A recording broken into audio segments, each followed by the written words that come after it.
পরিবারের সঙ্গে ঈদ করতে রাজধানী ছাড়তে শুরু করেছে ঘরমুখী মানুষ। দ্বিতীয় দিনের ঈদ যাত্রায় কমলাপুর রেলওয়ে স্টেশনে ঘরমুখী মানুষের ভিড় দেখা গেছে। ভোর থেকে দেশের বিভিন্ন প্রান্তের উদ্দেশ্যে বেশ কয়েকটি ট্রেন কমলাপুর স্টেশন ছেড়ে গেছে। যাত্রায় বিলম্ব বা শিডিউল বিপর্যয় না হওয়ায় স্বস্তি প্রকাশ করেছেন যাত্রীরা। এদিকে কমলাপুর রেলওয়ে স্টেশন পরিদর্শন শেষে র্যাব জানায়, ঘরমুখী মানুষের নিরাপত্তা দিতে রেলওয়ে স্টেশনে, বাস স্ট্যান্ড এবং ফেরিঘাটে নিরাপত্তা জোরদার করেছে র্যাব সদস্যরা।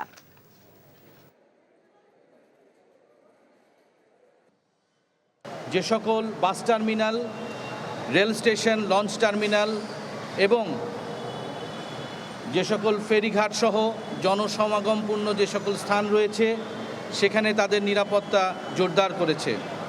র্যাবের সেবা মানুষের কাছে পৌঁছে দেবার জন্য এবং ঘরমুখী যাত্রীদের নিরাপত্তা নিশ্চিত করার জন্য আমরা নানা রকম উদ্যোগ গ্রহণ করেছি। ঈদুল আজহাকে সামনে রেখে ঘরমুখী মানুষের ঈদযাত্রার দ্বিতীয় দিনের খবর জানতে যাচ্ছি কমলাপুর রেল স্টেশনে। সেখানে আছেন আমাদের সহকর্মী নূর হোসেন। নূর, কমলাপুরে যাত্রীদের ভিড় কেমন দেখছেন, আর যাত্রীরা কি বলছেন? তারা কি স্বস্তিতে আসলে বাড়ি যেতে পারছে?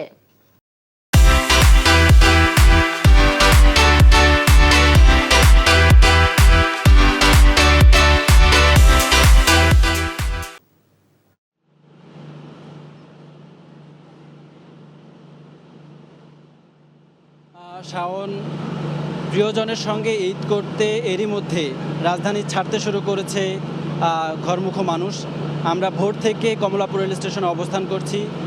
ভোরে যে পরিমাণ ভিড় ছিল, বেলা বাড়ার সঙ্গে সঙ্গে সে ভিড়টি অনেক বেশি বেড়েছে এবং কমলাপুর রেল স্টেশন থেকে বলা হচ্ছে, স্টেশন ম্যানেজার একটু আগে আমাদের সঙ্গে কথা বলেছেন, এই ভিড় হয়তো বিকালবেলা আরও বেশি বাড়তে পারে। ভোর থেকে এখন পর্যন্ত মোট 15টি ট্রেন কমলাপুর স্টেশন ছেড়ে গেছে দেশের বিভিন্ন প্রান্তের উদ্দেশ্যে এবং এর সবকটি ট্রেনই মোটামুটি নির্ধারিত যে সময় ওই সময়ে কমলাপুর রেল স্টেশন ছেড়ে গেছে।